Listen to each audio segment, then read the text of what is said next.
আজকের এই দিনে বিজ্ঞান অনেক বেশি উন্নত হয়ে গেছে, তবুও আমাদের পৃথিবীতে এমন কিছু জায়গা আছে যার সম্পর্কে আমরা এখনো পর্যন্ত জানতেই পারিনি।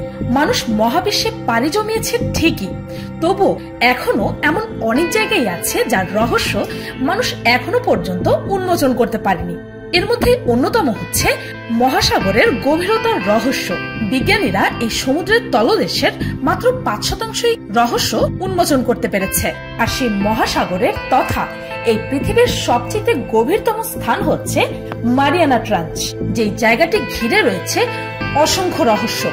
তাই পিনিক পায়ের আজকের পর্বে আপনাদের সামনে তুলে ধরবো এই পৃথিবীর সবচেয়ে গভীরতম স্থান মারিয়ানা ট্রাঞ্চের কিছু রহস্যময় তথ্য সম্পর্কে।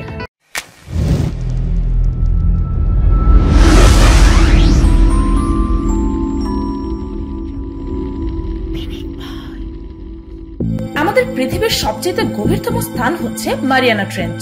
এই মারিয়ানা ট্রেঞ্চ পশ্চিমে প্রশান্ত মহাসাগরের মারিয়ানা দ্বীপের কাছে অবস্থিত।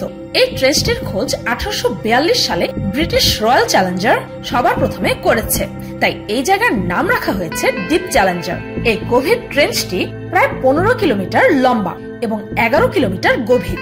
মজার ব্যাপার হচ্ছে এই যে 8.5 কিলোমিটার উচ্চতা এভারেস্ট পর্বত, যাকে কিনা এই পৃথিবীর সবচেয়ে উঁচু স্থান বলে আখ্যায়িত করা হয়, সেই মাউন্ট এভারেস্টকেও যদি এই মারিয়ানা ট্রেঞ্চে ডুবিয়ে দেওয়া হয়, তারপরেও প্রায় 2 কিলোমিটার জায়গা খালি পড়ে থাকবে। দীর্ঘদিন ধরে মানুষ মনে করত পানির কতটা গভীরে যেখানে রয়েছে প্রচন্ড চাপ সেখানে কোনো প্রাণীর বসবাস করাটা অসম্ভব, কিন্তু এই ধারণা পাল্টে যায় 1958 সালে। একটি সোভিয়েত জাহাজ এই স্থানটিতে অনুসন্ধান চালায় এবং তারা 7 কিলোমিটার গভীর পর্যন্ত পৌঁছতে পারে। আর তাদের এই অনুসন্ধানে জানা যায় সেখানে শুধু প্রাণীই নয়, বরং জানা অজানা বিশাল সংখ্যার প্রাণীগুলোর সাথে রয়েছে কোন এক সামুদ্রিক দানব।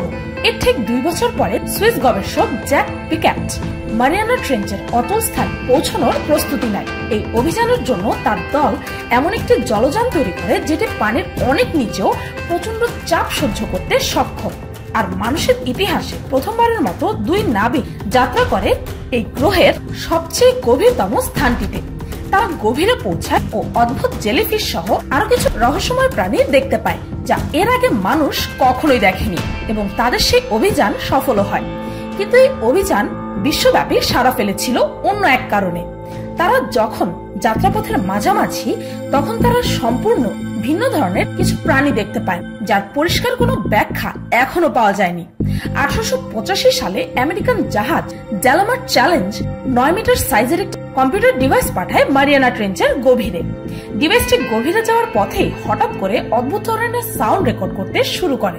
এর সাথে কোন এক শক্তি এই ডিভাইসের কেবল ধরে টানতে থাকে। প্রায় 2 ঘন্টা পর অনুসন্ধানকারীরা তাদের ডিভাইসটি খুঁজে পায়। এই ডিভাইসটি উঠানোর পর দেখা যায় যে ডিভাইসে একটি কামড়ের চিহ্ন রয়েছে, কিন্তু বিজ্ঞানের মতে এখন আর পৃথিবীতে এমন কোনো প্রাণীই নেই যার এতটা শক্তি থাকতে পারে। এই নিয়ে শুরু হয় গবেষণা, আর এই গবেষণার ফল যা আসলো তার সবাইকে চমকে দিয়েছে। জানা যায় সমুদ্রের দানব মেগালেডন এই ডিভাইসটিকে আক্রমণ করেছিল। বিজ্ঞানীদের গবেষণা অনুযায়ী এই দানব পৃথিবী থেকে বিলুপ্ত হয়ে গেছে আরো 15 লক্ষ বছর আগে। তাই গবেষণার ফলে জানা যায় মারিয়ানা ট্রেঞ্চে এখনো সেই দানব রয়েছে। 1977 সালে NOAA অর্থাৎ national oceanic and atmospheric administration সমুদ্র থেকে আসা এমন একটি সাউন্ড রেকর্ড করছিল যা কোনো প্রাণীর শব্দ বলে মনে হচ্ছিল, কিন্তু এই সাউন্ড কোনো সাধারণ প্রাণীর ছিল। কমপক্ষে 6000 কিলোমিটার পর্যন্ত সাউন্ডের ফ্রিকোয়েন্সি আন্ডার ওয়াটার মাইক্রোফোন পর্যন্ত পৌঁছেছিল, যাকে বিশ্বাস করাই মুশকিল হয়ে পড়েছিল। এখন পৃথিবীর সবচেয়ে বড় প্রাণী ব্লু হোয়েলের সাউন্ডের ফ্রিকোয়েন্সি আমরা শুধু 1500 কিলোমিটার দূর থেকে শুনতে পাই, কিন্তু এই প্রাণীর শব্দ অনেক দূর থেকে ঘুরে এসেছিল। তাই প্রাণীর আকার ব্লু হোয়েলের থেকেও 5 গুণ বড় হবে।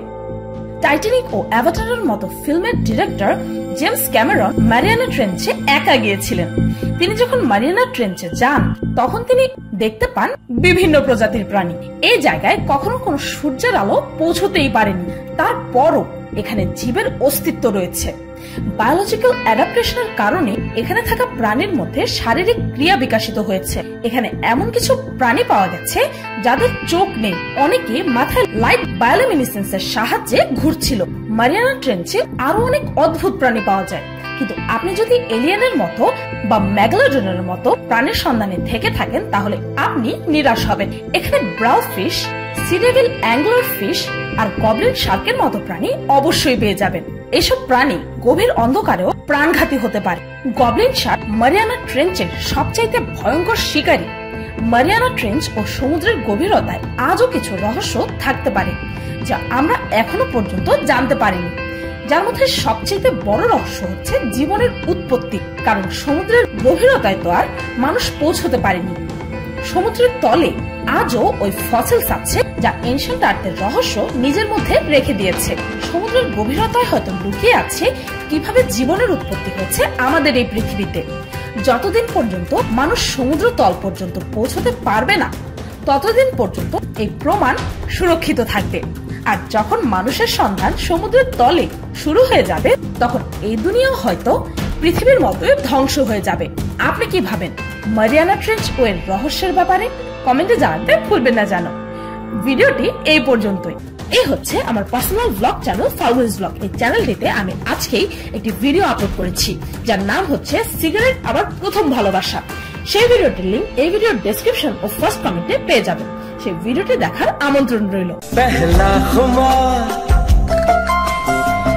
नया प्यार है। এটা জবান বুঝছাই ছাড়ছি মানে ছাড়ছি, এটা আর খাইতাম না কোনো।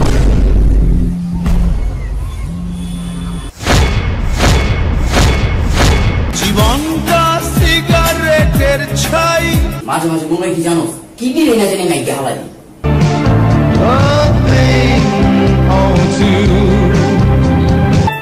বুঝলে দিয়েছি বাবাটা যেটা দশ কোনো সিগারেট কথা চিন্তা করি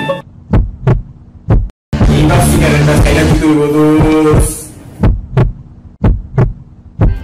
ভিডিওটি ভালো লাগলে একটি লাইক দিতে ভুলবেন না, আর আমার চ্যানেলটিকে সাবস্ক্রাইব করুন প্রতিদিন এমন সব অদ্ভুত ও মজার সব ভিডিও দেখতে। আজকের মতো এই পর্যন্তই, দেখা হচ্ছে পরের ভিডিওতে।